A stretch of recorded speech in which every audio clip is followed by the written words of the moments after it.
Pour marquer le coup du dernier chapitre de l'année, peut-être une apparition, un retour de Code, ou enfin la révélation de la pupille de Boruto, le Jogan.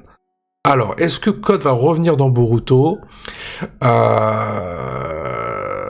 Je pense que oui, je pense que c'est possible qu'il revienne dans le chapitre 29, qu'on ait un cliffhanger pour nous montrer qu'il est là, sachant qu'il a un deal avec Jigen, ou plutôt Jigen, n'importe quoi.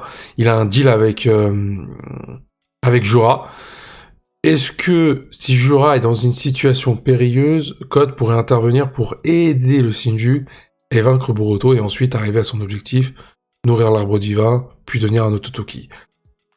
Là, pour moi, le rôle de Code, s'il doit apparaître dans le prochain chapitre, ce ne sera vraiment qu'à la toute fin. En mode, il est là pour aider Mamushi, mais je le vois plus quand même aider Jura. Je ne le vois pas intervenir en réalité. Ça reste une possibilité, hein, je veux dire, le pourcentage n'est pas de 0. Mais le truc, c'est que là, c'est trop tôt. C'est-à-dire que Boruto est face à Mamushi. On sait que Kawaki va arriver. Certainement que Jura va intervenir pour s'opposer à Boruto. Donc tu auras un duo Boruto-Kawaki contre Jura. Je pense que c'est ce qui va arriver dans le court terme, ça. Certainement dans le chapitre 30-31. Mais Code pourrait arriver juste après. Parce qu'évidemment, faut pas l'oublier, ce personnage-là. On peut aussi envisager que Code nous sorte une rédemption. C'est-à-dire une trahison. C'est-à-dire qu'il va trahir les Shinju pour se ranger du côté de Boruto et Kawaki. Car on a vu qu'en tant qu'antagoniste, Code, ça a marché vite fait. Pour moi, j'ai l'impression que c'était un antagoniste de transition, un antagoniste qui était là pour, en réalité, amener les autres menaces, pour faire la transition entre Ishiki et la menace des Shinju. J'ai l'impression qu'il n'a servi qu'à ça, parce que si on regarde Code en tant qu'antagoniste, il n'a servi à rien. C'est-à-dire que le gars, il était là, il s'est pris des déculottés face à Boruto, Borushiki, face à Kawaki. C'est un personnage qui aurait dû même mourir, hein, par moment, le scénario l'a sauvé. Alors, est-ce qu'il ne serait pas plus intéressant de raconter un parallèle Code Kawaki avec un Code dans la rédemption, comprendre pourquoi il a vécu une enfance difficile, pourquoi il a idolâtré Ishiki Ototoki, pourquoi il en est arrivé là.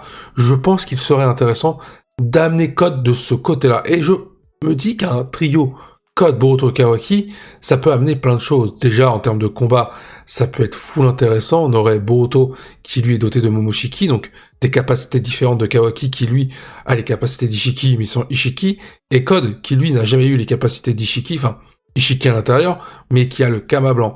T'aurais vraiment une complémentarité entre les trois, et je trouve que au final, Boruto est un peu l'opposé de Code, et Kawaki est un petit peu l'entre-deux. Il vacille vers Code, mais il essaie de se rattacher un petit peu à la destinée de Boruto. L'omnipotence d'Eda, finalement, est un peu la représentation de tout ça, si on peut dire ça comme ça. Donc, voir Code revenir, oui, mais il faut bien l'écrire, il faut bien le développer, et j'espère que son rôle, honnêtement, sera dans la rédemption. Peut-être une rédemption tragique, un Code qui va se sacrifier pour sauver Boruto, ou peut-être sauver les shinobi, parce qu'il a décidé de suivre sa propre voie, un peu une référence à la discussion qu'il a eue avec Boruto, et même les Shinju se sont moqués de lui en disant que Code n'était qu'un pion depuis le début, que ce soit pour Ishiki, pour les Shinju, et Boruto lui a rappelé cela. Donc peut-être qu'on aura un Code qui va revenir en disant à Boruto que cette fois-ci, il choisit sa propre destinée, ses propres actions, c'est pour mener sa vie. Kawaki pourrait même tuer Code, c'est-à-dire qu'il considère Code comme une menace par rapport à Naruto, il ne lui fait pas confiance, donc il décide de le tuer. Et là, tu arrives à une situation où Code, finalement, finit par mourir tragiquement avec sa rédemption, et tu fais franchir la ligne rouge pour Kawaki, ce qui mène au combat Boruto contre Kawaki, d'où la phrase de Boruto en disant à Kawaki qu'il ne pensait pas qu'il irait qu'il ne pensait pas qu'il irait si loin. Donc voilà, j'avais un flashback de Code comme avec Kawaki à l'époque. Je pense sincèrement qu'il y a de fortes chances qu'on ait ça.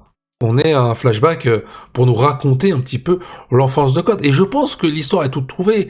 On a eu un petit peu le développement de Kawaki dans son enfance, un père qui le violentait, il a rencontré Ishiki, c'était terrible, c'était pire, les pires expériences qu'il a pu subir, la présence d'Amado aussi, et voir Code de l'autre côté, voir ce miroir finalement, pourquoi Code a apprécié Ishiki, qu'est-ce que lui a promis Ishiki, Amado, pourquoi finalement Code s'est rangé de son côté, même si on voit qu'il ne l'aime pas plus que ça, mais moi j'ai envie de savoir pourquoi Code a eu cette mentalité-là? Est-ce que c'est parce qu'Ishiki lui a accordé du temps, lui a accordé de l'attention et il s'est senti aimé? Peut-être que Code a ressenti vraiment un amour paternel de la part d'Ishiki, évidemment c'était une manipulation, et qu'il voyait vraiment, un jour devenir comme l'Otsutsuki. C'est peut-être pour ça qu'il a subi une vraie, on va dire, changement de mentalité. Peut-être qu'il a subi ce changement de mentalité parce que voilà, il voulait devenir un Otsutsuki et son rêve a été brisé puisque son Kama était tout simplement obsolète. Alors, les capacités d'Ishiki Otsutsuki, mais lui, ce qu'il voulait, c'était de devenir Ishiki finalement. Donc on est plus au-delà encore du côté idolâtré, tu vois. En plus, Boruto a une cicatrice à l'œil droit et Code lui a une... Attends, en plus, Boruto a une cicatrice à l'œil droit et Code, lui, a une cicatrice à l'œil gauche qui montre toujours qu'il est l'opposé. Oui, c'est vrai, il y a un petit parallèle sur ça. Pour moi, je vois plus Boruto et Code comme deux opposés. Un Boruto qui a vécu dans l'amour, dans un village qui était en paix, et un Code qui, lui, a vécu dans l'enfer des Otsutsuki, d'Ishiki Otsutsuki, mais qui a fini par aimer ce côté un peu ténébreux. C'est un peu différent de Kawaki, qui, lui, n'a pas vraiment eu de repères. Il a vécu une vie beaucoup plus tragique que Boruto, et lui a essayé de s'en sortir. Il a continué d'aimer son père malgré les violences qu'il subissait. Il a essayé de voir un peu de lumière lorsqu'il était aux côtés d'Ishiki Otsutsuki. Donc on a un Kawaki qui a essayé à un moment donné d'emprunter un chemin lumineux, notamment lorsqu'il rencontre Naruto. On a un Kawaki qui a une vraie rupture dans sa mentalité, qui vrille complètement, qui ne sait pas comment gérer cette situation. Ses émotions sont décuplées, ce qui l'amène à faire des choix des fois un peu absurdes et surtout terrifiants à l'égard de Naruto et surtout contre Boruto. Là où Code, lui, est persuadé qu'il doit continuer de mener l'héritage d'Ishiki Otsutsuki. C'est complètement différent dans la situation. Tu vois ce que je veux dire? Donc, Boruto et Code, c'est finalement deux véritables opposés. Et Kawaki est entre les deux. C'est-à-dire qu'il est un peu l'équilibre de ce que représente Boruto et Code. Soit il va du côté de Boruto, et donc il va dans la lumière, soit il va du côté de Code, qui est représenté par Ishiki, les Otsutsuki, les Shinju, etc., représenté par ce côté malveillant, même Amado, parce que Code représente parfaitement ce qu'est Amado, la technologie et les prouesses qu'a accompli Amado sur Code. Donc si Kawaki choisit cette voie-là, de manière indirecte, un peu plus symbolique, on aura un Kawaki qui va vriller. Et je trouve que le parallèle peut être parfait si tu nous développes l'enfance de Code avec à côté, ce qu'on a vu de Kawaki quand il était enfant. Comprendre les ambitions de Code. Est-ce que vraiment c'est un personnage méchant dans le fond? Moi, je pense plus que c'est un personnage qui est perdu, qui a été manipulé, et même peut-être lobotomisé. C'est-à-dire le mec a eu un lavage de cerveau pour oublier ce qu'était être humain. Et ça pourrait rappeler aussi ce qu'est capable de faire Amado concernant ses créations, ses modifications, ses cyborgs. Donc voir Code dans cette position-là, pourquoi pas? J'ai envie de le voir dans une rédemption. S'il doit revenir en tant qu'antagoniste, il va falloir beaucoup de choses. Le booster en termes de puissance, le booster en termes de développement, c'est-à-dire qu'il est revenu avec une stratégie, il est revenu avec un gain de puissance, donc comment il arriverait à atteindre un niveau de puissance pour rivaliser face à Boruto? Parce que là, il est loin derrière Boruto et Kawaki, parce que même Kawaki pourrait poutrer Boruto, et certainement que Sarada pourrait également faire cette prouesse. Donc, à voir comment Code va revenir. Je le vois plus en tant qu'allié, parce que ça poserait moins de problèmes de le développer comme ça, et de le mettre en avant face à des adversaires, soit sur un sacrifice, soit un Code qui va vraiment devenir un allié pour Konoha. Ce serait beaucoup plus facile de raconter quelque chose comme ça concernant Code.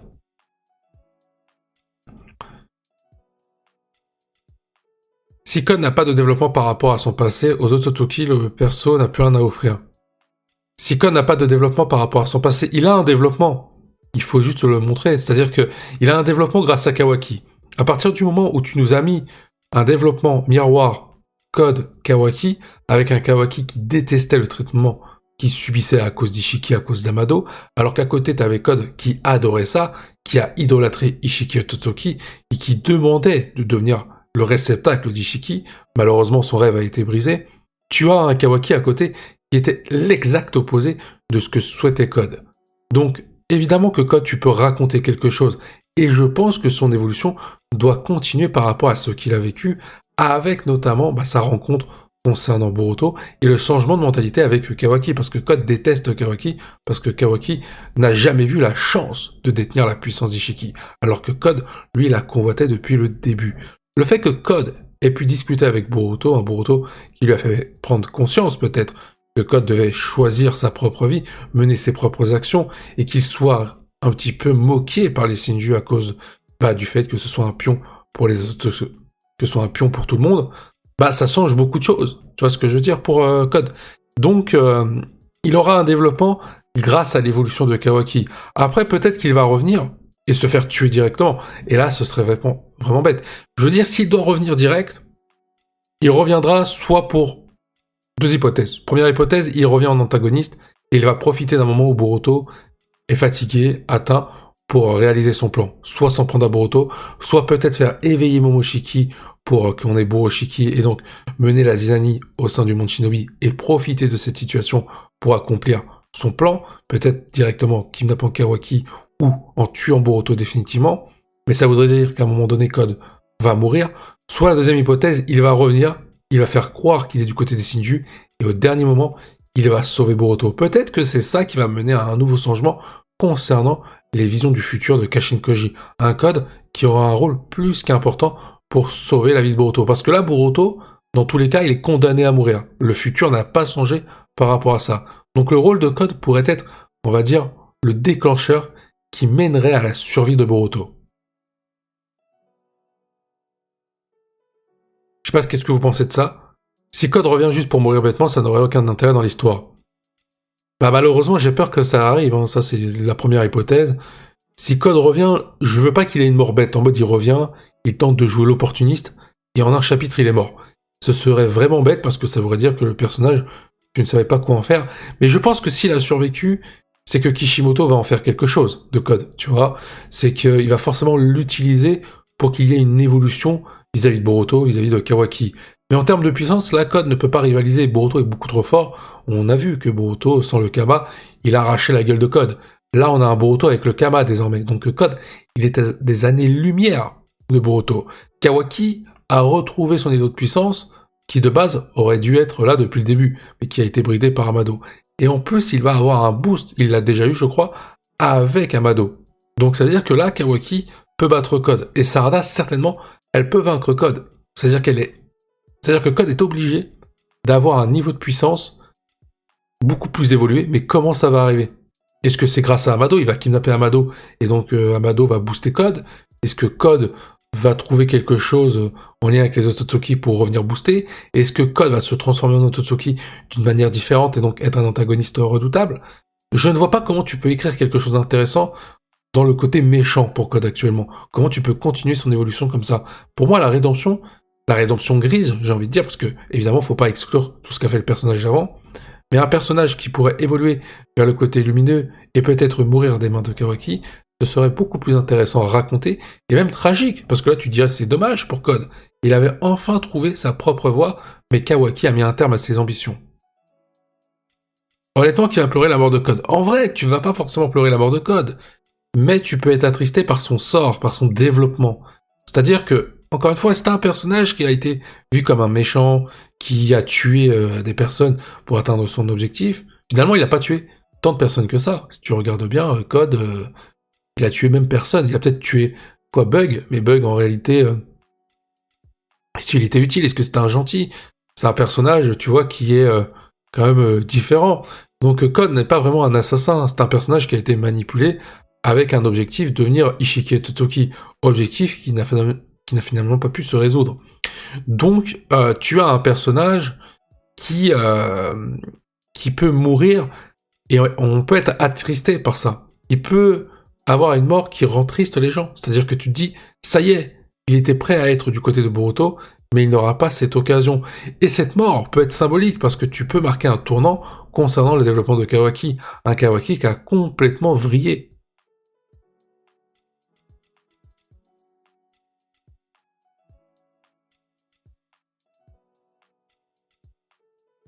Salut Kaiser. Un peu un délire à la mort de Obito. Oh, Obito, c'est différent. Si tu compares Code à Obito, tu es... comment te dire? Tu es un peu sur un développement beaucoup plus poussé du côté d'Obito. Je veux dire, Obito, ou plutôt Toby, finalement, c'est un développement qui a commencé depuis Naruto sans que tu le saches, Obito, tu vois, avec l'histoire de Kakashi, tout ça. Obito, c'est ce qui relie tout, hein, quasiment. C'est-à-dire que le mec... a amené l'histoire de Naruto Shippuden, l'Akatsuki, il a amené Pain, il a amené Madara, il a amené Kaguya indirectement, parce que ce sont ses actions qui ont mené à ça. Il est vrai que de ce côté-là, Code ressemble à Obito, parce que Code a amené la menace des Shinju. C'est aussi lui qui a fait la transition par rapport à Ishiki Otsutsuki. Mais de là à dire que la mort de Obito va ressembler à une potentielle mort de Code, il y a quand même un monde. Je veux dire que Obito, tu es triste, parce que le gars, tu l'as vu humain. C'est-à-dire que tu as connu son histoire auprès de Kakashi. Il a été manipulé par Madara.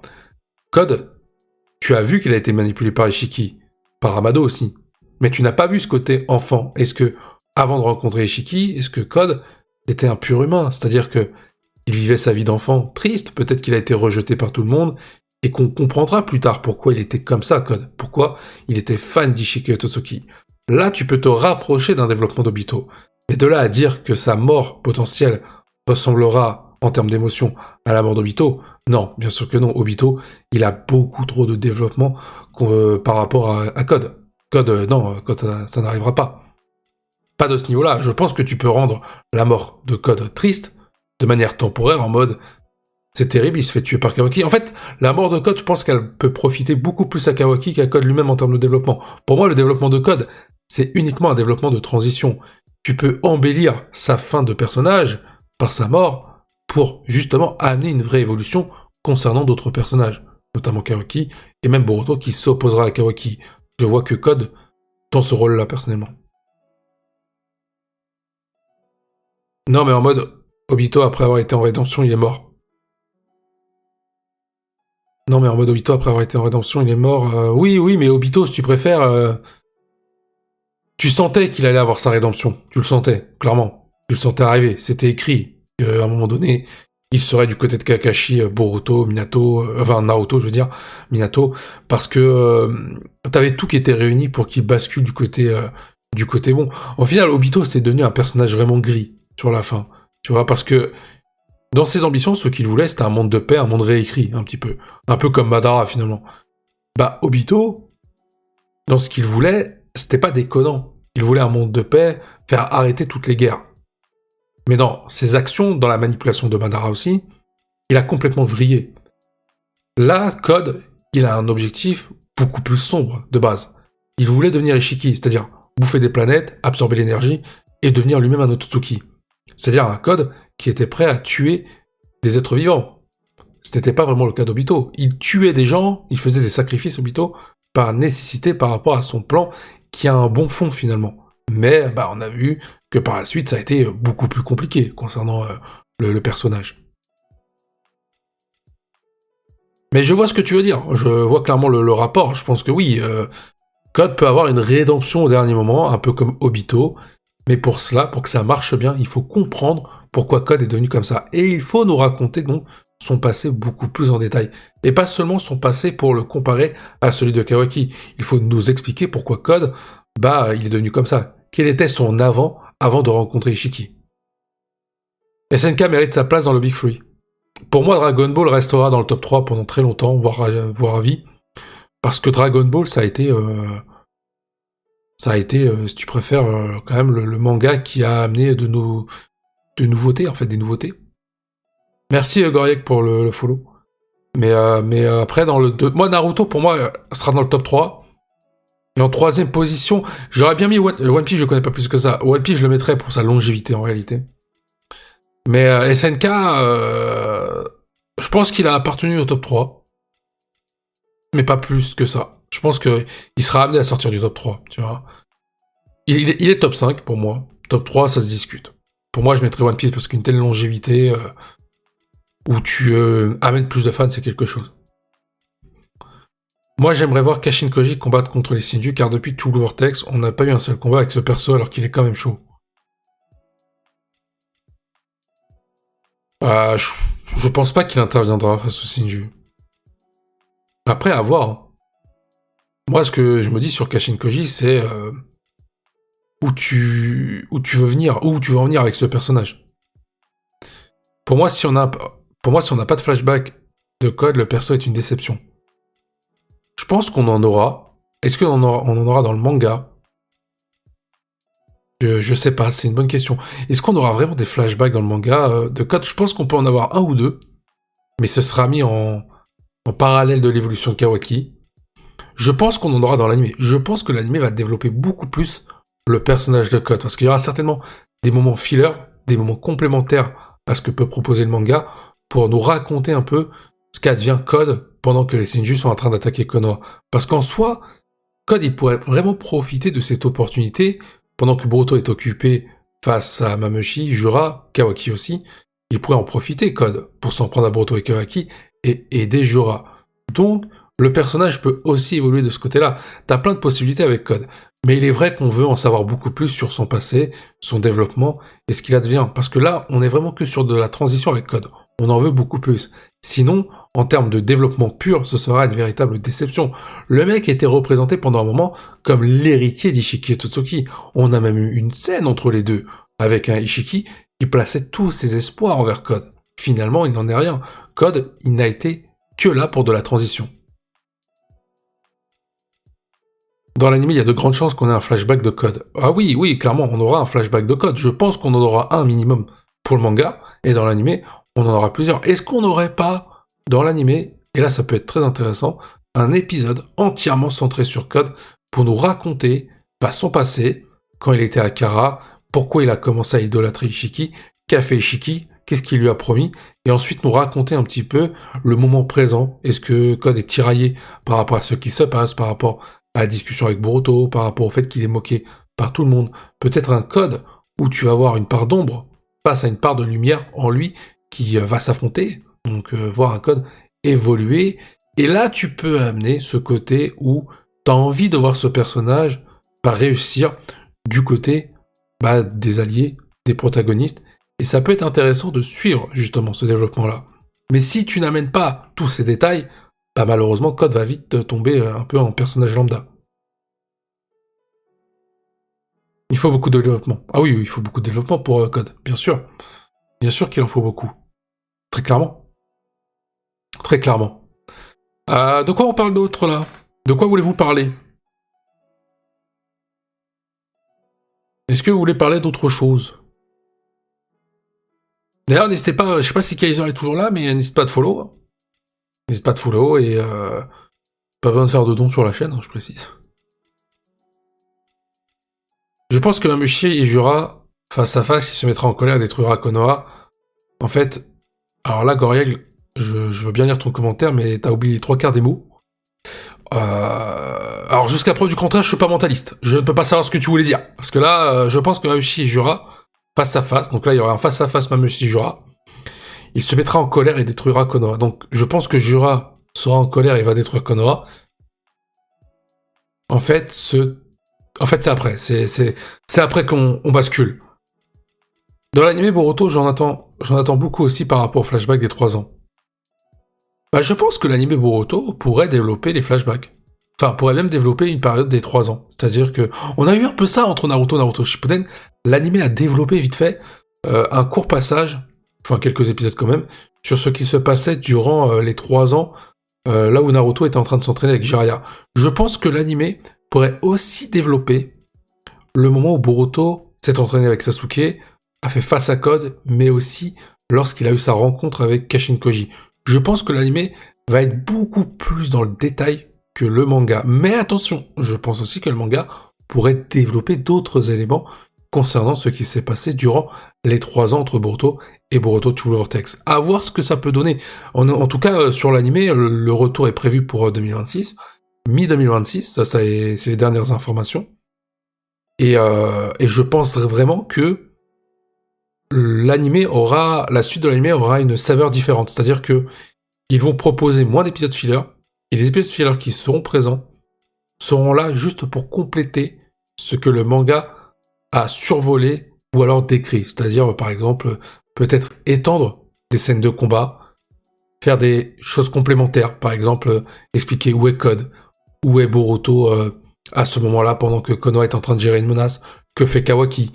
Donc je pense vraiment que l'anime va être beaucoup plus intéressant à suivre. Déjà, il y aura beaucoup plus de budget, parce que clairement, tu arrives sur des choses beaucoup plus folles dans Boruto True Vortex. Il faut savoir que chaque chapitre de Boruto True Vortex, c'est un banger. Ce qui n'était pas vraiment le cas dans la première partie du manga. L'anime va s'adapter à ça. C'est-à-dire que tu vas avoir de nombreux affrontements, le face-à-face Boruto contre Code, la romance Boruto-Sarada avec Sumire au milieu, tu vas avoir Boruto contre les Shinju, tu vas avoir Sarada avec son Mangekyou Sharingan face à Ryu, tu vas avoir tout ça, une mise en avant de Konohamaru. Ça se trouve, tu auras un petit combat Konohamaru versus Matsuri, ce qui n'était pas vraiment le cas dans le manga. On a vu un Konohamaru se faire humilier. On aura peut-être des choses supplémentaires pour ce qui sera de l'animé. D'ailleurs, quand est-ce que l'animé fera son grand retour? Mi-2026. Ça sera vers l'été 2026, c'est quasi sûr. Je sais que les épisodes sur Naruto, les nouveaux épisodes qui étaient prévus depuis maintenant 2 ans et auxquels on n'a pas eu de nouvelles, ça va arriver en 2026 et Boruto va suivre juste derrière. En tout cas, le studio Pyro est en train de mettre en place son planning pour mettre en avant Boruto. Ça prend du temps parce que ils veulent tout simplement que le manga prenne suffisamment d'avance pour ne pas se retrouver à faire une nouvelle pause. Et il y a aussi le format qui est discuté. Il y en a 2. Le format saisonnier, qui sera très intéressant, c'est-à-dire que tu fais ça sous format de plusieurs parties. Par exemple, en été, tu as 30 épisodes de plus, et ensuite, tu en as d'autres pour Noël, etc. Et l'autre format, c'est le format habituel, où tu as un épisode chaque semaine. Mais si tu fais ça, tu vas rattraper le manga très très vite en quelques mois, et à ce moment-là, tu te retrouves soit sur une nouvelle pause, soit avec des épisodes filler vraiment importants. Mais si ce format-là est choisi pour l'animé, faut bien comprendre quelque chose. Ça voudrait dire une chose, que le manga approche de sa fin et que l'animé, quand il va rattraper le manga, c'est-à-dire que le manga sera terminé. Donc si ce format est choisi, c'est plutôt une mauvaise nouvelle en soi, parce que c'est la fin de Boruto. Mais par contre, si c'est le format saisonnier qui est choisi, là tu en as encore pour quelques années concernant Boruto. Sachant que il y a une vraie possibilité qu'il y ait une 3e partie au manga. C'est-à-dire qu'on aura Boruto to Vortex, et une autre partie. Est-ce que ce sera la partie où on aura l'affrontement Boruto contre Karaki? C'est possible. Alors, une ellipse qui sera beaucoup plus courte en termes de chronologie. Ce sera pas 3 ans à nouveau. Ce sera quelques mois. Mais je pense pas qu'il y aura une 3e partie sur le manga. Je pense que l'anime, par contre, pourrait nous offrir une partie pour nous offrir la dernière partie plus tard. Clairement. Parce que rien n'empêche aujourd'hui l'anime de nous sortir la fin de la partie 1 du manga en version animée. Clairement. Et ensuite attendre un petit peu pour Boruto to Vortex. Je pré-shot avril 2026, le mois de la sortie de la suite de Boruto. Non, trop tôt. Trop tôt, et je vais te dire pourquoi, parce que déjà d'une, t'aurais eu des informations officielles sur ça, t'aurais eu un trailer, et ça n'arrivera pas en 2026. En avril 2026. Ça arrivera plus tard. Parce qu'il faut que tu aies les épisodes de Naruto, déjà. Sans ça, ils vont pas te sortir Boruto et Naruto derrière, ils vont te faire Naruto, et ensuite te mener la transition. À ce moment-là, t'auras la suite. Pas avril, c'est beaucoup trop tôt. Dire avril 2026 aujourd'hui pour la suite de l'anime Boruto, c'est dire une vraie véritable connerie. Je vous le dis sincèrement, c'est pas possible. Et l'anime rajoutera aussi, oui, des épisodes où peut-être t'auras plus d'explications sur le Mangekyou Sharingan de Sarada, peut-être appuyer la romance, le trio un petit peu amoureux, Boruto, Sarada, Sumire, ce triangle amoureux qui sera mis en avant pour appuyer justement les enjeux de Boruto to Vortex. Le combat Boruto Code pourrait être beaucoup plus long, beaucoup plus important. La menace des Shinju, beaucoup plus impactante. L'anime va aussi corriger peut-être des défauts du manga, la non-présence de l'ancienne génération, peut-être qu'on la verra grâce à l'anime, quand les Shinju vont débarquer à Konoha, on verra peut-être Kakashi se battre, ou quand Code est arrivé à Konoha avec les créatures humanoïdes Jubi, on aura peut-être l'ancienne génération en train de se battre par-ci par-là pour nous montrer ce qu'ils faisaient pendant qu'on ne les voyait pas dans le manga. L'anime peut corriger ça et rajouter du détail sur ça. Donc l'anime servira énormément à développer toute l'œuvre de Kishimoto concernant la suite. Jam Festival, on pourrait avoir une annonce. T'auras plus une annonce sur l'anime Naruto. Et pas Boruto. Je le dis honnêtement.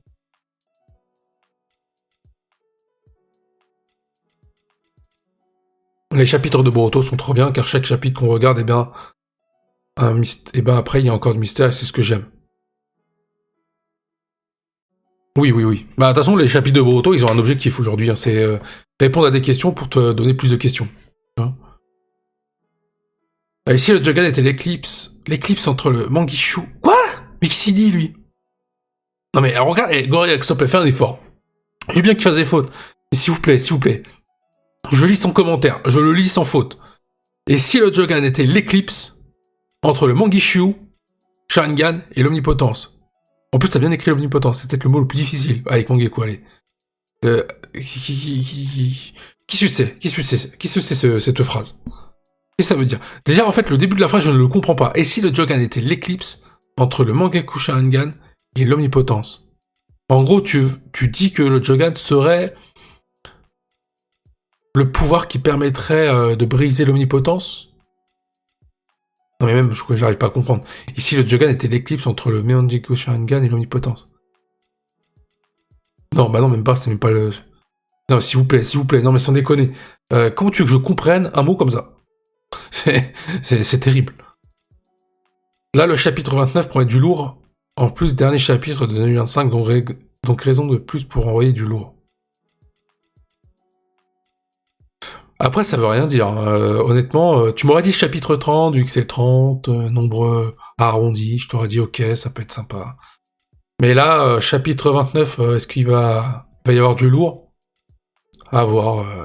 C'est possible que t'aies du lourd dans les annonces annexes, comme la Jump Festa, etc., concernant Boruto.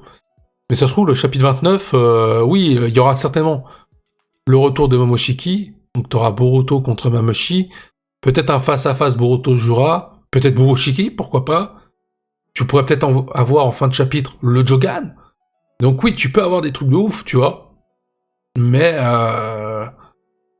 est-ce que vraiment ça va être le chapitre feu d'artifice? J'ai un doute quand même. J'ai un doute. Mais après, rien n'est à exclure. Toutes les possibilités sont à prévoir, bien sûr.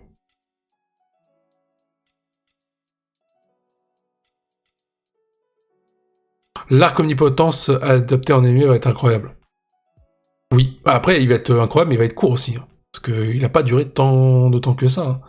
C'est le moment où Kawaki s'est retrouvé face à Eda, après avoir enlevé Naruto et Hinata. Boruto, les shinobi le poursuivent. Derrière t'as l'omnipotence, et ensuite t'arrives à l'ellipse.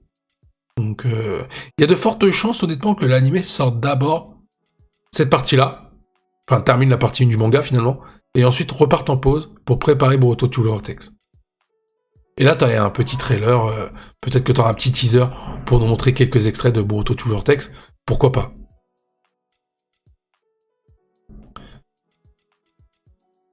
Ça veut rien dire, mais là, au vu du contexte, on devrait se régaler. Mais quel contexte? C'est oui, le contexte par rapport au face-à-face Mamoshi Boruto. Après, t'auras certainement aussi un autre point de vue hein, proposé dans le chapitre 29, histoire de temporiser jusqu'au chapitre 30. Par exemple, chapitre 29, tu as Sarada face à un Mamoshi, ou un Mitsuki face à un Mamoshi. Tu vois, des Mamoshi qui sont dispersés, que n'a pas pu regrouper Boruto. Parce que Boruto, il a voulu regrouper tous les Mamoshi pour les aiguiller un par un. Mais tu peux avoir un délire où les 3/4 du chapitre, c'est Sarada face à un Mamoshi, intervention d'Hidari, donc ça t'arrive sur la fin du chapitre, et la dernière page, tu retombes sur Boruto avec le Kama face à Mamoshi, histoire de temporiser un peu sur le chapitre 30, très clairement. D'ailleurs, si Boruto est le Jogan grâce à Momoshiki dans le manga, alors que dans l'anime Boruto l'éveille sans Momoshiki de l'épisode 1, bah ça crée une incohérence. Ça n'arrivera pas. Il n'éveillera pas le Jogan grâce à Momoshiki, parce que tout simplement, si tu regardes bien la fin de l'anime, tu vois le face-à-face, Boruto, Kawaki, qui tease forcément le combat Boruto-Kawaki qui va arriver plus tard, mais tu regardes la fin de la partie 1, tu vois Boruto activer le Jogan, même si c'est involontaire. Donc clairement, Boruto, tu le reverras avec le Jogan, certainement dans l'anime c'est sûr. Dans le manga, est-ce qu'on aura le Jogan? À voir. Mais ça ne sera pas grâce à Momoshiki. T'auras certainement l'intervention de Toneri, dans l'anime c'est sûr. Pour ce qui est du manga, ça reste à voir. Parce que là oui, ça crée une incohérence de fou. Sauf si l'introduction du Jogan est amenée différemment dans le manga. Mais je vois pas l'intérêt. Parce qu'en plus dans le manga, Kishimoto a eu à plusieurs reprises la possibilité de l'introduire. Il y a eu des moments où il avait des solutions qui étaient toutes trouvées pour ne pas créer d'incohérence par rapport à l'anime et amener le Jogan dans le manga. Ça n'a jamais été fait. Ça arrivera, je pense, à un moment donné, parce que le jour où tu auras un chapitre avec Boruto ayant le Jogan, déjà, ça sera en cliffhanger, et ça va casser Internet. Donc, je pense que Kishimoto ne va pas manquer cette opportunité, clairement.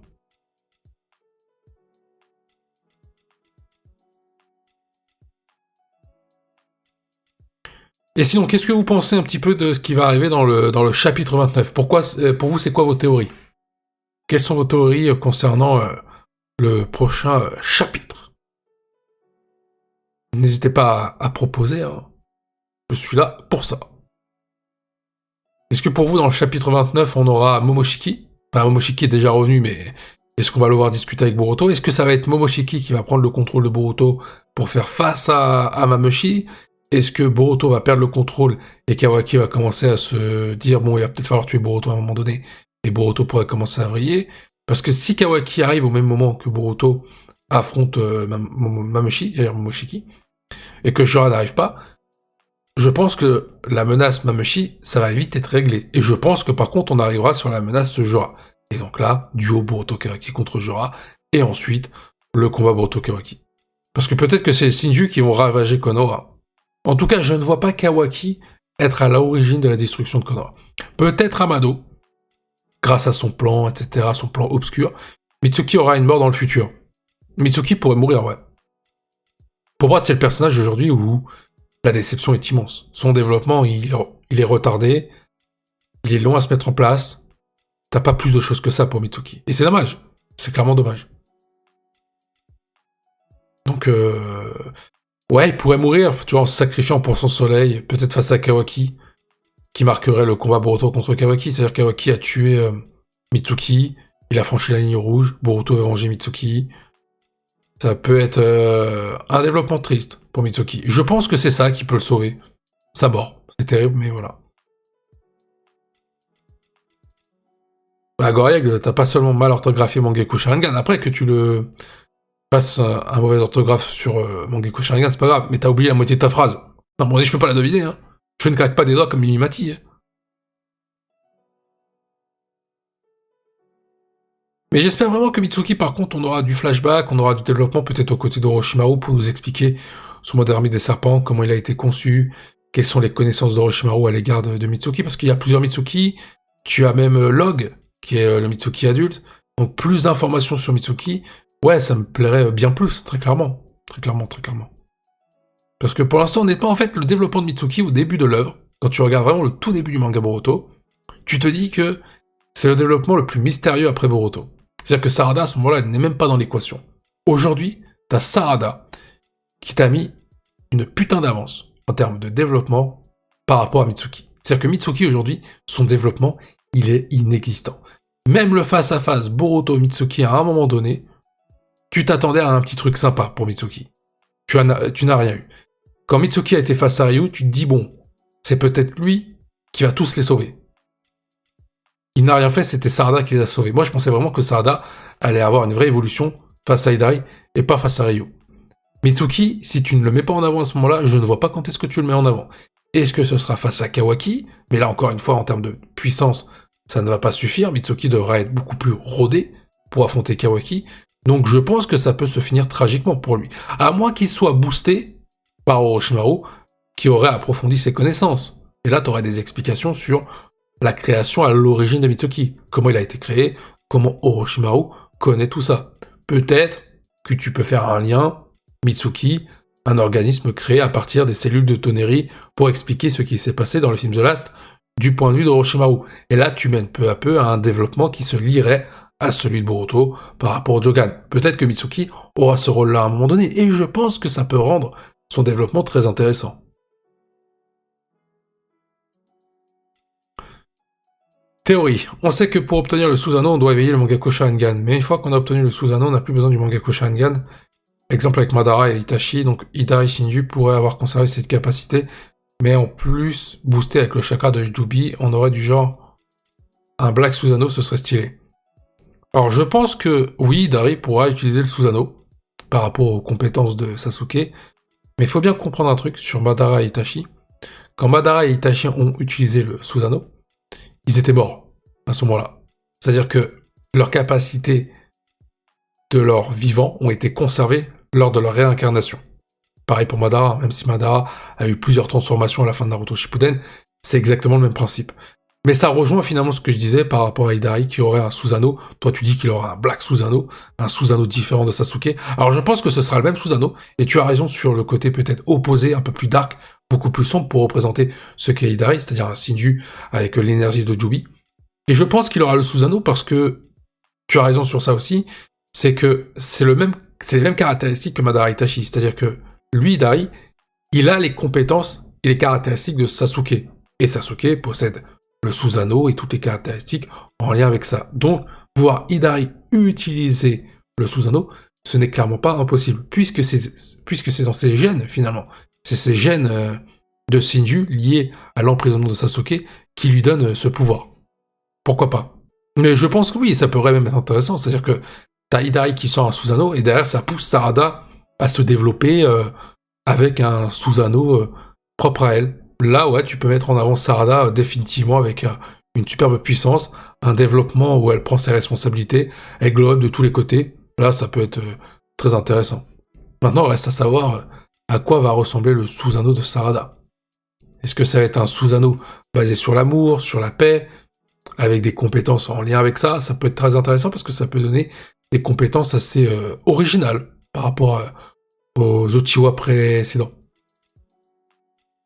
Et si le Mangaku Sharingan... Attends, et si le Jogan était l'éclipse entre le Mangaku Sharingan et l'omnipotence, le soleil Sarada contre la lune d'Eda, l'équilibre de Boruto avec le Jogan. En gros, Boruto serait entre les deux. C'est-à-dire qu'en gros, t'as le Mangaku Sharingan, l'omnipotence, et au milieu, le Jogan de Boruto. Ouais, pourquoi faire? Moi, je vois plus... En fait, le Mangaku Sharingan de Sarada, c'est le soleil. Boruto veut être dans l'ombre de Sarada, être le Hokage de l'ombre. Donc je vois pas vraiment le Jogan être l'équilibre des deux. Je vois pas... En fait, tu m'aurais donné un autre exemple. Avec l'omnipotence, je t'aurais dit ouais, peut-être. Mais mettre le Mangaku Sharingan dans la balance, alors que le Mangaku Sharingan aide indirectement Boruto, je vois pas à quoi il servirait le Jogan. Et le Susanoo serait beaucoup plus puissant, puisqu'il a le chakra de Jubi. Ah oui, clairement, je pense que si Hidari dégaine le Susanoo de Sasuke, avec un design légèrement différent, peut-être en termes de couleur, en termes de chakra, il sera beaucoup plus cheaté. Déjà par rapport à ce qu'est Hidari de base, Shinju, plus le fait qu'il aurait potentiellement le chakra de Jubi. Après, en même temps, on va te dire, les Shinju de base ont déjà le chakra de Jubi. Mais si il est boosté encore plus par ça, oui, t'auras un Hidari beaucoup plus fort, même sans le Susanoo. Ça donnera une vraie adversité pour le personnage de Sarada. Certainement qu'elle sera accompagnée de Sumire, ça pourrait être intéressant, même si j'aimerais bien aussi un petit duo Boruto-Sumire pour creuser la relation entre les deux, qu'on n'a pas forcément vu dans le manga.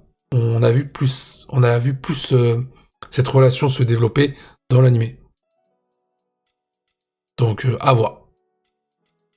Après, j'ai envie de te dire, un duo Sarada-Sumire, vu que ce sont les deux nouvelles meilleures amies du monde, c'est pas impossible. La notion de soleil et de lune revient énormément dans Boruto. Oui.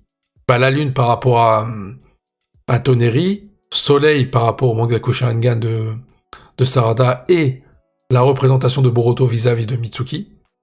Donc, possible que tout soit lié à un moment donné. Moi, je pense que Boruto va s'éveiller face à Mamushi, qu'elle aura des difficultés à le battre, et je pense qu'il ne va pas éveiller son Jogan tout de suite. Non. Je pense que là, l'enjeu de Boruto par rapport à Mamushi, c'est de contrôler son Kama, d'éviter que Momoshiki fasse n'importe quoi, même s'il a accepté que Momoshiki prenne son corps, et derrière, bah, il devra respecter son deal, c'est-à-dire laisser son esprit à Momoshiki. Donc je vois clairement Boruto, Boruto avec cet enjeu-là, tuer Mamushi le plus vite possible, peut-être avec l'aide de Kawaki, mais le Jogan, je pense qu'il ne l'utilisera pas dès maintenant. Peut-être que dans l'anime, tu verras Boruto avec le Jogan bien plus tôt, mais dans le manga, ça viendra plus tard. Aujourd'hui, il n'y a pas encore ce côté mur à atteindre, mur à franchir pour Boruto, pour qu'il éveille le Jogan. Tu vois, tout ce qu'il y a autour de Boruto, là, c'est les visions du futur de Kashin Koji, Momoshiki, est-ce que Boruto va perdre le contrôle, et qu'est-ce qui va mener au combat Boruto contre Kawaki. Mais il n'est pas impossible que lorsque tu auras le combat Boruto contre Kawaki, que tu aies Boruto avec le Jogan à ce moment-là. Et là, ça peut être une folie.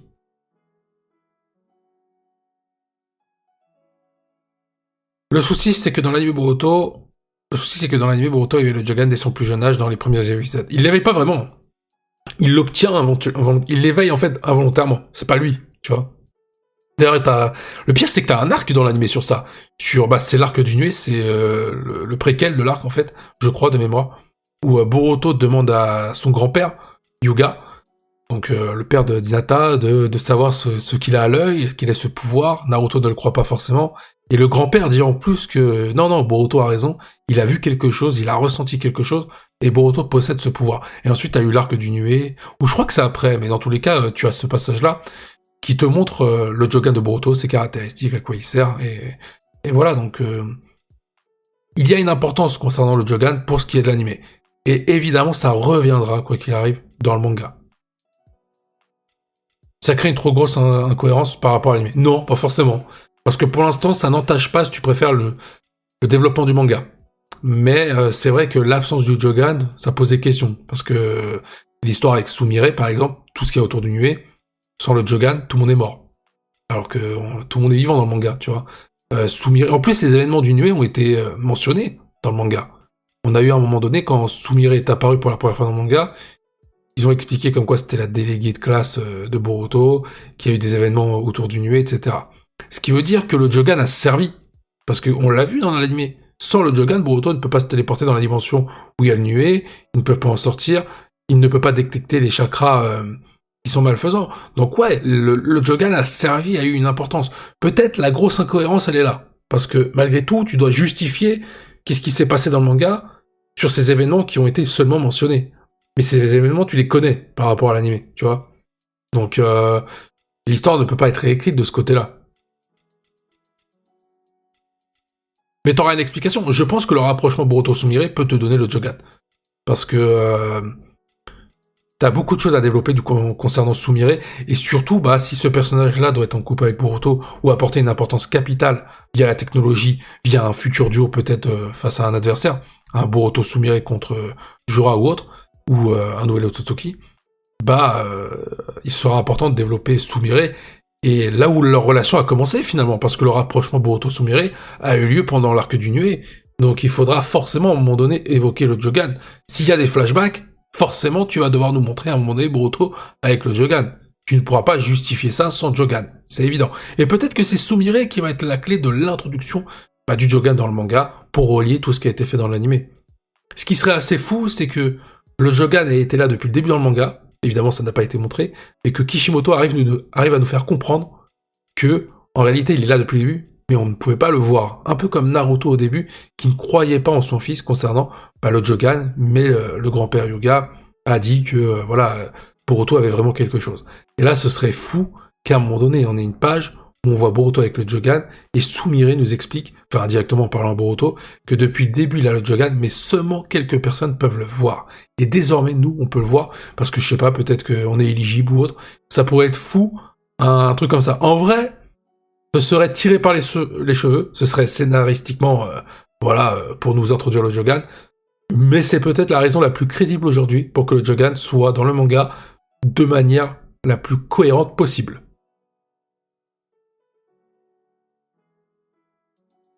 Oui, pourquoi aucune mention du Jogan ou de roman sur ça ? Bah parce que je te l'ai expliqué, tout simplement. Alors le fameux truc qui a fusionné avec l'épée de Boruto pourrait être le nuée. Il y a de fortes chances que ce soit ça, parce que y a des caractéristiques qui ressemblent un peu au nuée, par rapport au boost de l'épée de Boruto par Sumire, sachant qu'en plus, tu as une petite référence sur l'épée dans le design de Boruto, tu regardes bien son épée, t'as des lamelles qui ressemblent aux couleurs des cheveux de Sumire. Donc on a un Boruto qui se rapproche beaucoup plus de manière symbolique de Sumire, et de tout ce qu'elle possède autour d'elle, y compris le nuée. Peut-être que c'est ça qui va mener au Jogan.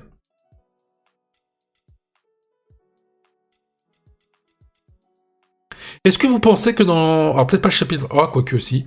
Est-ce que dans le chapitre 29, on pourrait voir un duo Boruto-Kawaki, pour vous, face à Mamushi? Est-ce que pour vous, ça pourrait arriver? Parce que Kawaki, il est en chemin, hein, donc il est à Konoha en plus, donc je pense pas qu'il va prendre 10 ans non plus. C'est pas Kakashi. Moi, j'ai deux possibilités. Pour l'éveil du Jogan dans le manga, soit c'est l'amour entre Sumire et Boruto, ou alors c'est Toneri qui est intervenu pour l'éveil. Bah, ça peut être les deux, hein. Là, t'as donné deux possibilités, mais ça peut être les deux. C'est-à-dire que, très clairement, l'amour entre Sumire et Boruto, ça peut être le fait que Sumire apporte la lumière qui manque à Boruto, la lumière à travers les ténèbres, et ensuite tu es Toneri qui représente tout ça, ce qui amène à l'éveil du Jogan de Boruto, de manière volontaire cette fois-ci dans le manga, c'est-à-dire qu'il maîtrise la pupille, et donc on le voit utiliser pleinement cette faculté face à diverses menaces.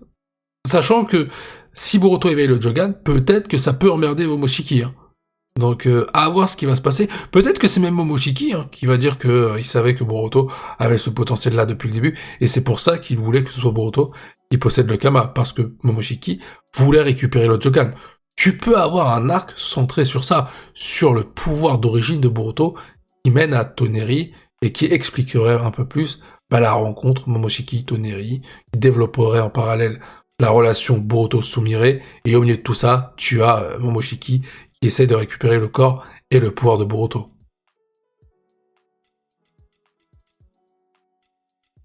Toneri est jamais apparu dans le manga, ce serait bizarre de le faire spawn comme ça en plein milieu de l'histoire, même si dans l'anime, il apparaît, c'est qu'au début, dans les premiers épisodes, qui datent d'il y a 9 ans. Oui, mais il est canon à l'histoire. Parce que Naruto The Last, c'est canon à l'œuvre. Donc Toneri existe. Et en plus, Kishimoto a confirmé que tous les éléments qui étaient dans l'anime, mais qui n'étaient pas dans le manga, étaient canon à l'œuvre, et qu'à un moment donné, il y aurait une explication. Donc tout ce que tu veux, Toneri, même Urashiki, c'est canon à l'histoire. Même le passage où ils sont dans le passé, où il y a Jiraiya, Naruto, Boruto, Sasuke, c'est des faits qui sont réels dans l'œuvre de Boruto. Même si ça n'a pas été montré dans le manga. Et peut-être qu'on aura même un autre retour dans le passé, cette fois-ci expliqué par le manga, peut-être pour revenir avant l'omnipotence d'Eda. Peut-être empêcher la réunion Kawaki-Eda, ou peut-être même empêcher les événements avant Boruto, c'est-à-dire avant que Ishiki commence ses plans avec Amado, histoire d'anticiper tout ce qui va se passer après, et peut-être contrer toutes les visions du futur de Kashin Koji. Mais là, tu rentrerais dans une situation où Boruto devrait peut-être choisir, parce que si tu modifies le passé pour changer le présent et le futur, ça veut dire que toute l'histoire que tu as connue va être supprimée, donc tu vas perdre des personnages que tu connais, car ils vont avoir une histoire différente. Est-ce que Boruto acceptera de faire ce sacrifice? Ça peut être fou de la fin de Boruto, ce soit ça le choix final de Boruto. Est-ce qu'il est prêt à sacrifier tous les shinobi pour réécrire l'histoire et changer le monde shinobi, car sinon il est voué à disparaître? Ça peut être fou.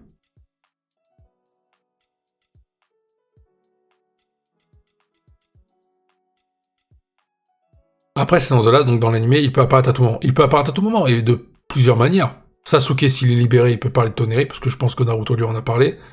C'est même sûr. À partir du moment où Naruto a demandé à Sasuke d'aller enquêter à travers le monde sur tous les Otsutsuki, il lui a donné les informations sur Toneri, en plus de Kaguya, bien sûr.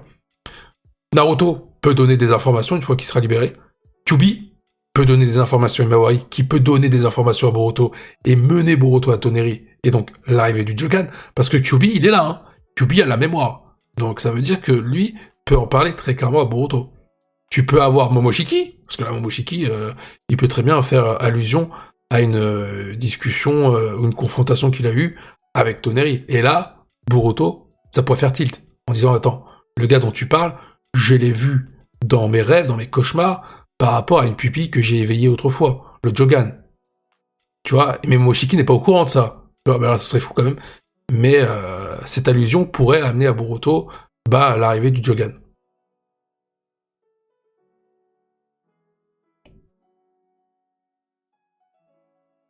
On va voir, mais moi j'ai l'impression qu'il nous prend un peu pour des débiles Kishimoto à nous dire que tout sera expliqué dans le manga, non, parce que 80 chapitres, ça suffit clairement pas à tout développer. Sacha, tu veux quoi? Tu veux 3 chapitres où tout est expliqué, c'est la fin de l'œuvre, ou tu veux du mystère? Le but d'une œuvre, c'est de donner des éléments au début de l'œuvre, milieu de l'œuvre, fin de l'œuvre, et que tout soit résolu. Le grand final résolve le tout à la fin. Le but, c'est pas faire 10 chapitres, et 5 chapitres plus tard, de ces 10 chapitres, que tout soit résolu. Le but, c'est que tu saches justement tout ce qui se passe à la toute fin, que le mystère soit levé. Par exemple, prenons le cas de One Piece, je connais pas vraiment l'œuvre, mais le One Piece, tu sais pas ce que c'est. Pourtant, c'est un concept qui a été évoqué au début. Ils vont pas te l'évoquer au bout de 3 chapitres. Ils vont pas te dire ce que c'est. Sinon, il y a plus d'intérêt de suivre l'œuvre, tu vois.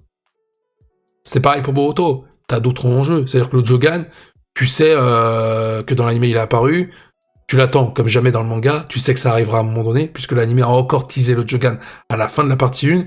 Le combat Boruto et Kawaki, tu sais qu'il va avoir lieu, tu sais pas quand, mais tu sais que ça arrive, et t'as envie de savoir pourquoi. Ils vont pas te donner les raisons avant, sinon ça ne sert à rien. Ce qui tient en haleine aujourd'hui l'œuvre de Boruto, il faut le dire quand même, c'est le combat Boruto et Kawaki qui nous a été teasé sur le premier chapitre. Et l'épisode 1 pour l'anime. C'est-à-dire que tu n'as pas ça, je suis pas convaincu que la hype qu'il y a autour de Boruto to Vortex, et même Boruto avant, soit aussi forte. sans ce combat qui nous a été teasé, je suis persuadé que Boruto et Boruto True Vortex ne sont pas aussi populaires qu'aujourd'hui. Donc, évidemment qu'il te faut ces éléments-là, c'est même obligatoire. Il faut que ce mystère, il dure toute l'œuvre, pour justement que ça arrive vraiment sur la fin des chapitres. C'est un petit peu comme dans Naruto Shippuden. Tobi, Obito, quand tu as la révélation, bon, même si tu vois que c'est un peu cramé sur Naruto Shippuden, tu attends de voir pourquoi il a basculé, pourquoi il est devenu comme ça, quel est son plan. Quand tu vois qu'on te parle d'un peu de l'ermite Rikudo, on te donne des petits éléments, et à la fin, t'as le retour de l'ermite Rikudo, à Goromu, tu as Kaguya, le retour de Madara, l'ombre de Madara qui plane durant tout Naruto Shippuden. Bah, tu as la révélation à la fin, qui mène à Kaguya. Itachi, dans Naruto, tu le vois comme un enfoiré par rapport à Sasuke, et c'est lui qui mène Sasuke dans les ténèbres, face à Orochimaru. Dans Naruto Shippuden, tu as la révélation bien plus tard. Tu te rends compte que finalement, bah, c'est le Hokage de l'ombre. Il a protégé Konoha en infiltrant l'Akatsuki, et depuis le début, Itachi l'a sacrifié toute sa vie pour le village. C'est ça qu'il nous faut. Si tu nous dévoiles tout au bout de 5 chapitres, il n'y a plus d'intérêt, c'est chiant à un moment donné. Moi, je te donne l'exemple tout con, tu prends l'exemple de Dragon Ball. Alors, Dragon Ball, c'est sympa, c'est super bien. Le problème, c'est que quand tu commences un arc dans Dragon Ball, par exemple, quand tu nous teases la confrontation Goku-Freezer, tu sais qu'à un moment donné, Goku, il va le fumer, Freezer. Tu le sais. Quand tu vois Goku en train de galérer face à Freezer, au bord de la mort, pas quand il est en Super Saiyan, juste avant, tu te dis, bon, bah, il y a un moment donné, il va avoir un power-up, il va te sortir le Super Saiyajin, il va te le fumer, on n'en parlera plus. C'est pareil. La seule interrogation que t'as eue, c'est le traitement de Gohan. Tu vois, Gohan, il y a eu des petits indices. Au début, tu nous présentes Gohan dans l'arc Saiyan, il est à son climax dans l'arc Cell. Il a fallu du temps pour en arriver là. Mais qu'est-ce qu'on a eu d'émotion à ce moment-là? Super Saiyan 2, un personnage qui prend la relève de Goku, c'est magnifique. Bon, la suite est un peu plus tragique dans la saga Book concernant Gohan, et dans Dragon Ball Super, c'est paix à son âme, hein, parce que Gohan, on ne l'a jamais revu, si, petit éclair dans le film Dragon Ball Super Hero. Mais tu vois ce que je veux dire, un développement se fait toujours au début, avec des petits indices, des fois t'as des révélations un peu plus tôt, les révélations mineures, pour arriver justement au gros climax. Amado pareil, imagine, Amado, on t'aurait donné la réponse que depuis le début c'est un Otsutsuki. Tu sais qu'à un moment donné c'est un enculé, tu vois ce que je veux dire, ils se disent dans les termes, mais le gars, il va trahir Konoha, tu le sais que ça va arriver, c'est prévu. Sauf que si tu nous laisses ce petit doute, là t'es en plein doute, tu dis, est-ce qu'Amado est gentil, est-ce qu'Amado est méchant? Tu sais pas, ça se trouve Amado c'est un gentil, ça se trouve c'est un Otsutsuki, ça se trouve c'est bien plus, ça se trouve c'est le créateur des Otsutsuki, ça se trouve c'est Shibai, ça se trouve c'est René Otsutsuki, tu sais pas. Mais tu es obligé. Si tu rentres dans une logique de ouais, 80 chapitres, 100 chapitres c'est long pour avoir les révélations, les mangas c'est pas pour toi. Hein. Pareil pour suivre une série, un film. Par exemple, je te prends une série, Mentaliste, John le Rouge, t'as fallu 6 saisons, je crois, de mémoire, pour savoir c'était qui. Tu vois, 6 saisons. C'est-à-dire que tu as attendu des années pour connaître celui qui a tué toute la famille du gars, tu vois. Donc, et surtout, tu as attendu tout ce moment de voir la confrontation entre Jane et John le Rouge. Et finalement, voilà, il y en a qui ont été déçus parce que c'était pas la révélation qu'ils attendaient. Mais t'es obligé de toujours amener des mystères résolus sur la fin de l'œuvre. Par exemple, quand il y a le combat Boruto contre Kawaki dans l'anime, on va attendre d'avoir plus d'éléments pour juste voir quel était l'élément déclencheur qui a fait ça. Mais justement, et c'est ça en fait, qui est bien, c'est que le combat Boruto Kawaki, tu penses avoir une réponse, tu dis ok en fait c'est Kawaki qui a vrillé, mais finalement tu dis attends est-ce que c'est pas Boruto qui a perdu le contrôle sur Momoshiki, est-ce que c'est pas Boruto qui a tout prévu? Par exemple, le cas de Naruto, pendant très longtemps on pensait que Naruto, quand Kawaki dit à Boruto je vais t'envoyer rejoindre le 7ème Hokage, on a tous pensé que Naruto était mort à ce moment-là. On s'est dit waouh, Naruto est dead. Mais t'avais un doute, tu dis, est-ce que vraiment Kishimoto va faire tuer Naruto, un peu notre héros d'enfance, qu'on a suivi dans Naruto Shippuden, dans les films, etc. Et quand tu te rends compte finalement, bah Naruto, il est envoyé dans une autre dimension, tu dis, bah finalement, pourquoi Kawaki va envoyer Boruto dans cette dimension, alors qu'il veut le tuer de base? Tu sais pas pourquoi, il y a ce changement de mentalité pour l'instant. Mais est-ce que, entre-temps, Naruto n'est pas sorti, il s'est fait tuer? Tu vois, t'as encore ce mystère-là. Heureusement que tu as ça. C'est justement ça qui te tient en haleine pour suivre les événements de Boruto. Par exemple, le cas de Sarada, son Mangaku Sharingan, t'as envie de voir le Susanoo. Mitsuki, tu espères qu'il aura une évolution. Le Jogan, t'as envie de le voir, t'as envie de voir comment il va être introduit dans le manga, quel va être son rôle. La romance, Boruto Sumire ou Boruto Sarada, qu'est-ce qui va se passer? Est-ce que il va y avoir un couple à 3? On sait pas. Est-ce que Boruto va finir avec Mitsuki? Peut-être qu'il y aura un retournement de situation, peut-être que Boruto est homosexuel. Et en soi, pas de problème. Ça pourrait être fou, ça pourrait vraiment nous prendre à contre-pied. Pourquoi pas? Est-ce que tu peux avoir Orochimaru qui interviendrait? Est-ce qu'on pourrait avoir le retour de Kakashi? Le retour de Tsunade? Qui est Shibai? Quand est-ce qu'il va arriver? Enfin, Shibai, tu sais un peu c'est qui. Mais on sait qu'il va venir. Ça a été teasé. Donc, on attend à ce qu'il vienne. Tu vois ce que je veux dire? Donc, forcément, qu'à un moment donné, tu étais obligé d'avoir des éléments introduits au début qui arriveront sur la fin de l'œuvre ou, on va dire, la moitié de la deuxième partie de Boruto To Vortex. Là, je parlais de Toneri, on n'aura pas de retour, c'est très peu probable, j'ai des arguments à ça. Non, mais même si t'as des arguments, je suis désolé, mais Toneri, tu le reverras. Déjà, dans l'anime, tu le reverras, c'est sûr. Et dans le manga, il pourrait être mentionné. Je vais te dire un truc, à partir du moment où le Jogan sera introduit dans le manga, il y sera, ça c'est sûr. Je te dis, le Jogan, il sera. Toneri, il sera. Parce que le Jogan est lié à Toneri. Peut-être que ça prendra qu'une page, hein.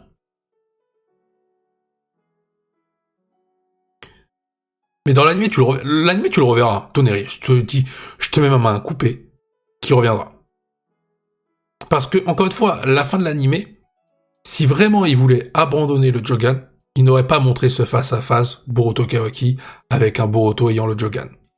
Et forcément, à un moment donné, quand Boruto va maîtriser le Jogan, tu devras nous donner des réponses par rapport à Toneri. Comment était-il au courant du destin de Boruto par rapport à cette pupille? Donc dans l'anime, t'es sûr que ce sera officiel.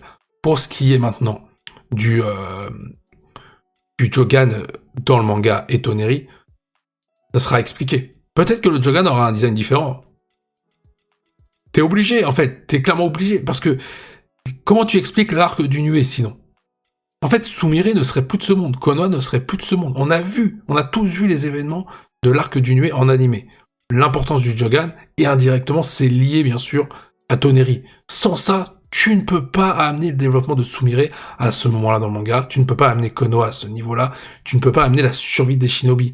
On rappelle qu'à ce moment-là, dans les événements avec le Nuée, tu as l'intervention du 6e Hokage, Kakashi. À ce moment-là, Konoha peut être rasé. L'objectif de Sumire, c'est de venger tout ce qui a été fait autour d'elle par le passé avec les personnes qui l'ont manipulé autour du Nuée. Donc Konoha devait y passer. C'est Boruto qui sauve limite le village à ce moment-là. Alors dans l'anime, Toneri s'est fait sceller par Urashiki, donc il n'y aura pas de retour. Oui, c'est vrai, mais il peut être décellé. Là, si ton argument, excuse-moi, on va croire que je vais être condescendant, je vais y arriver.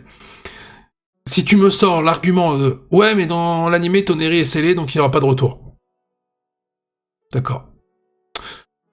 Naruto connaît la présence de Toneri, il sait où il est. Sasuke doit certainement connaître aussi la présence, parce qu'il a discuté avec Naruto. Momoshiki, justement, il était présent au moment où il s'est fait sceller. Donc, il peut très bien faire allusion à Toneri en parlant à Boruto. Kyuubi, qui a la mémoire de ce qui s'est passé avec Naruto, dans Naruto Shippuden, il connaît la présence de Toneri. Il sait qu'il existe. Imawari peut avoir cette information grâce à Kyuubi et en parler à Boruto. Donc, et en plus, Boruto peut se téléporter avec le Kama, potentiellement le Jogan, ou même, il y a d'autres possibilités. Donc, ces personnages-là peuvent très bien aller voir Toneri, et ensuite le déceler. Autre élément aussi, t'as dit un truc de ouf. Décelé par qui? Par des martiens? Mais ils peuvent le déceler à partir du moment où tu es capable... Sacha, là, je suis désolé. Là, on a tous vu Naruto Shippuden, même Boruto. Plus Naruto Shippuden. Quand quelqu'un était scellé, un autre personnage peut le déceler. On a vu ces cas-là à plusieurs reprises. Il suffit d'avoir les techniques, et peut-être la puissance nécessaire également. On parle de Boruto, qui possède le Kama no Momoshiki, qui peut certainement déceler, clairement, Toneri. Naruto et Sasuke, je pense qu'ils sont capables de le déceler aussi. Parce que tout simplement, ils ont été capables de sceller Kaguya. Voilà. Mais comment tu veux que Boruto décèle Toneri? Mais je viens de te le dire! Il a le Kama! Il peut très bien se TP sur la lune! Truc de ouf. Et même Orochimaru, j'ai envie de te dire, Orochimaru, pour expliquer la création des Mitsuki et de Log, il peut très bien dire que c'est des cellules appartenant à Toneri, la référence aux événements du film Naruto The Last, pour t'amener au lien, Boruto, Mitsuki et Toneri. Et ensuite, tu peux avoir Orochimaru, qui a les connaissances de fou, pour justement déceler Toneri. Si tu poses la question de mais comment ils vont y aller sur la Lune, je veux dire, à un moment donné, tu as Boruto qui a le Kama, qui a le Jogan, indirectement, qui peut très bien se servir de ça pour se TP. Même Kawaki qui utilise ses portails, il peut très bien aller sur la lune aussi, si Kawaki est au courant pour Toneri. Parce que lui, il veut tuer tous les autres Toki. Peut-être qu'à un moment donné, Kawaki, il va avoir connaissance de Toneri, il va vouloir aller le buter. Bah, tout simplement. Hein, je dis ça, je dis rien. Mais ok, pourquoi introduire ça dans l'anime et pas dans le manga? Parce que l'anime a introduit le Jogan et Toneri pour 2 raisons. Première raison, c'est marketing. C'est-à-dire que tu nous vends un nouvel anime sur la suite de Naruto. Donc, tu veux savoir qui est Boruto. Et pour appuyer ça, tu nous dévoiles une nouvelle pupille concernant Boruto, le Jogan, et tu nous montres un lien avec Toneri, qui à ce moment-là était le dernier antagoniste des œuvres de Naruto, par rapport au film Naruto The Last. Donc forcément, tu crées un truc marketing. Ensuite, pourquoi pas dans le manga de suite? Parce qu'à ce moment-là, le manga était tout simplement en train de faire son histoire. Donc l'anime a pris une avance considérable. Maintenant, tu peux toujours tout expliquer pourquoi il y a des éléments dans l'anime et pourquoi ça arrive plus tard dans le manga. En soi, pour l'instant, c'est pas totalement déconnant, parce que si tu regardes là où a démarré le manga, là où a démarré l'anime, je suis désolé, on a toujours la même chose. Le manga démarre beaucoup plus tard que là où a démarré l'anime. Les événements du Jogan sont arrivés avant ce qui a été montré dans le manga. Sauf au moment où Momoshiki a été vaincu par Boruto. Tu ne le vois pas à ce moment-là. Mais ça peut être expliqué d'une manière très simple, tout simplement pour nous faire une sorte d'illusion, pour nous montrer qu'il n'y a que Boruto qui voit le Jogan, mais pas nous, pour rejoindre un peu ce qui a été montré dans l'anime. Ça a été clairement dit dans l'anime, ça peut être repris dans le manga pour, entre guillemets, nous faire comprendre que les lecteurs ont été bernés aussi par ça. Voilà. Sinon, le Jogan, tu ne le revois pas plus que ça après dans le manga, parce qu'après, c'est des événements montrés dans l'anime qu'on ne voit pas dans le manga. Tout simplement. Alors là, tu me dis, oui, mais il y a le combat Boruto Kawaki chapitre 1. Ça rejoint mon argument que je t'ai dit, que en gros, peut-être que Boruto n'est pas capable, est capable de le voir, mais nous, on n'est pas capable de le voir, et peut-être qu'on le verra à un moment donné, quand il le maîtrisera. Parce que là, cette fois-ci, c'est un pouvoir qui est capable d'être diffusé. Tout simplement. Et ça se trouve, dans le manga, quand on voit Boruto contre Kawaki, on voit que sa pupille est chelou à droite. On voit que ça ressemble au Byakugan, mais ça peut être le Jogan avec un design différent. Est-ce que si le manga se termine, il y aura une vraie suite, car il y a sur YouTube des animations de Saruto? Pour moi, j'ai l'impression qu'une personne à personne a pris... Quoi? Pour moi, j'ai l'impression qu'une personne à personne a pris la relève. Oh putain. Toi, t'aimes bien soit oublier des phrases, soit rajouter des mots. Pour moi, j'ai l'impression que personne n'a pris la relève, mais son manga n'existe pas. Est-ce qu'il y aura une suite après Boruto? Oui, certainement. Des spin-offs. Les studios Pyro veulent arrêter les fillers, donc les délires de Toneri bloqués sur la lune avec les martiens, c'est fini, l'anime va adapter le manga avec plus de développement sur les flashbacks et moins de fillers. Alors non, déjà, il est pas bloqué avec des martiens. Tu vois, là, tu vois le problème, Sacha. C'est que tu es tellement convaincu que tu vas avoir raison, tu commences à dire n'importe quoi. Ça, c'est le problème de la communauté Naruto-Boruto, je trouve. Est-ce que c'est le problème majeur de la communauté manga? Je pense pas. Mais il y en a, pour prouver ce qu'ils veulent dire, ils vont dire n'importe quoi. Oui, les studios Pyro veulent pas arrêter les fillers, parce qu'il y en aura toujours. Ils veulent diminuer la quantité des fillers et supprimer les fillers qui servent à rien. Tu vois, par exemple, Chocho et son acteur, qu'est-ce qu'on en a à foutre, tu vois? Ça, c'est pas un filler qu'on veut. Mais par contre, un filler pour nous raconter une histoire sur le Jogan, nous raconter le passé de Kawaki, nous raconter le passé de Code, ça, il y en aura toujours. Donc, Toneri et le Jogan, tu le verras, tu le reverras. Je vais te dire pourquoi. Parce que la stratégie à la fin de l'anime partie 1 de Boruto, tu vois encore une fois le face-à-face Boruto contre Kawaki. Tu vois Boruto avec le putain de Jogan. À ce moment-là, la stratégie de l'anime, vu qu'ils veulent faire une pause, c'est déjà pour prévoir leur nouvelle stratégie concernant la suite. Mais tu te doutes bien que s'ils prévoient une nouvelle stratégie, c'est pas pour dégager le Jogan, puisqu'ils le mettent encore à la toute fin. En mode, on n'a pas oublié le Jogan, on va vous le mettre. Sinon, c'est quoi l'intérêt? On prévoit une nouvelle stratégie, mais par contre, on garde les trucs anciens. À un moment donné, un peu plus de réel. En fait, j'ai l'impression que des fois, on ne voit pas la même œuvre. J'ai l'impression que des fois, il y en a qui voient l'animé, mais comme ça, les yeux fermés. Je savais pas qu'il y avait 70 Chibillard Montagnier dans la communauté de l'animé et manga Boruto. Il y aura plus de développement et des flashbacks. Tu vois, même toi, tu le dis. En plus, t'es même pas cohérent. Il y aura plus de développement sur des flashbacks. À partir de ce moment-là, tu peux très bien évoquer une discussion Boruto Momoshiki et tu fais une allusion à la confrontation Momoshiki Boruto. T'as même Kashin Koji maintenant. Dans les visions du futur, il est capable de montrer Toneri. Il est capable d'expliquer qui est Toneri. Même Amado, avec toutes les connaissances qu'il a sur les Otsutsuki, il peut même développer bah voilà, qui est Toneri. J'ai même envie de te dire maintenant que Boruto a fusionné avec l'ADN de Momoshiki, t'as même Boruto qui peut entrer peut-être dans les souvenirs de Momoshiki. Ça se trouve même Boruto à l'heure actuelle, t'auras même un événement. Par exemple, tu parles des flashbacks des 3 ans. T'auras peut-être même un événement qui va te montrer Boruto, qui a vu le visage de Toneri et qui voit qui c'est parce que Momoshiki est limite à l'intérieur de lui, enfin, il est à l'intérieur de lui et que ça a fusionné avec son ADN. Tu peux tellement justifier la présence de Toneri de plein de façons dans le manga. Et là, je te parle pas de l'anime pour le coup. Oui, l'anime c'est sûr, mais le manga, tu peux tellement amener Toneri de plein de manières. Ce qui est un peu plus dur, c'est comment tu justifies le Jogan qu'on n'ait pas vu avant. Mais tu reprends la raison que j'ai évoquée avant. Donc voilà, et tout simplement, Sacha, c'est tout. Kishimoto a plein de possibilités concernant comment amener Toneri. Il pourrait être réintroduit dans l'anime. Il va être réintroduit, bah oui. Non, parce que tu penses qu'il y en a certains, ils disent, oui, le Jogan n'apparaîtra plus dans l'anime. Bah non, mais quel intérêt de le foutre à la fin de la partie 1 alors? Excusez-moi, je suis directeur de Studio Pierrot. Les gars, pour la deuxième partie de l'anime Studio Pierrot, pour Boruto, excusez-moi, pour Boruto Tube Vortex, nouvelle stratégie. On part sur ça, moins de filler, moins de développement. On fait que ce que veut le manga. Voilà. Par contre, à la fin de l'anime, rajoutez le face-à-face Boruto Kawaki. N'oubliez pas le Jogan, s'il vous plaît, n'oubliez pas le Jogan. Non, non, ça servira plus dans la deuxième partie. Non, mais sérieusement, les gars, faut arrêter d'être con à un moment donné. Bien sûr que le Jogan, s'il a été mis à la fin de la partie 1 de l'anime, à nouveau, pour présenter encore une fois le face-à-face Boruto contre Kawaki, tu vas le revoir. Quel est l'intérêt?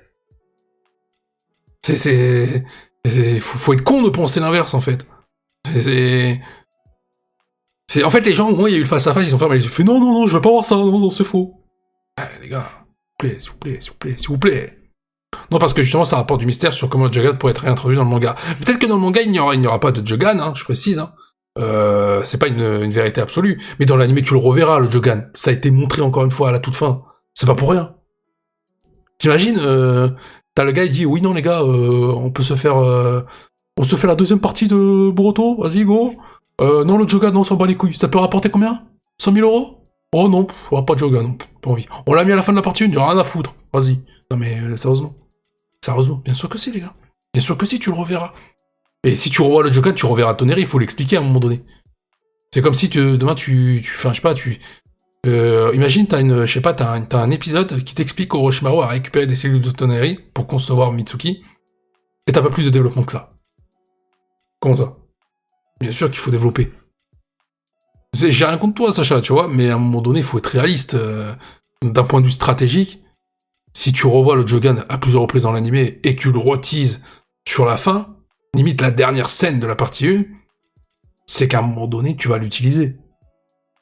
Sinon, si tu fais ça, c'est que t'es con, tu vois ce que je veux dire? C'est qu'à un moment donné, t'as juste menti sur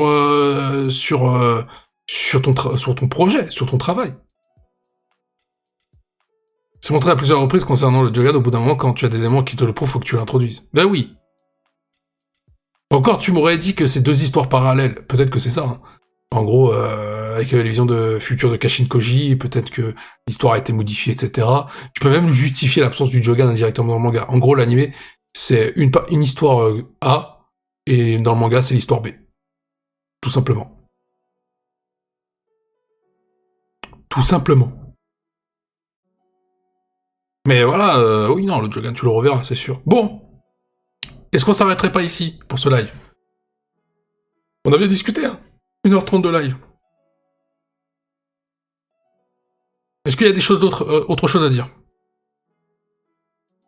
Vous aurez une vidéo à 18h. Ah, vous aurez le replay sur YouTube. Tout simplement. On a bien débattu, c'est cool. Oui, oui, c'était de beaux débats. Après, encore une fois, le débat, il faut qu'il soit intéressant dans le sens où il faut prendre les éléments qu'il y a dans le manga et les animés et être crédible. C'est-à-dire que tu dis pas quelque chose où tu sens que l'animé va aller dans cette direction-là. C'est-à-dire que, tu vois, si tu me dis un truc absurde... Parce que tu vois, le truc de, oui, il a été scellé, dans l'animé, bah, je vais te prendre un truc tout con, hein. Ils peuvent justifier le fait que Urashiki est mort et que Toneri a été libéré.